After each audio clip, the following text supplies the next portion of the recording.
Hello guys!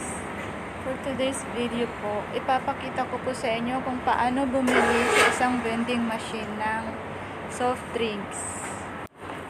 Hello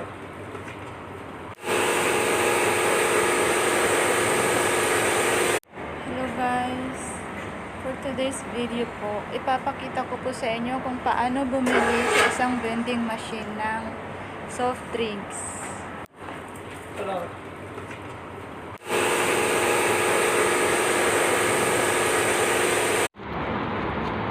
Bago tayo gumawa ng desisyon sa buhay, kailangan pag-isipan mo muna natin ng maraming beses dahil sa bandang huli, ikaw din ang magsasuffer. Kung ikaw ay nakagawa ng maling desisyon sa buhay, kailangan mong panindigan at huwag mong isisi sa ibang tao ang kamalian mo. Tandaan niyo po, bilang OFW,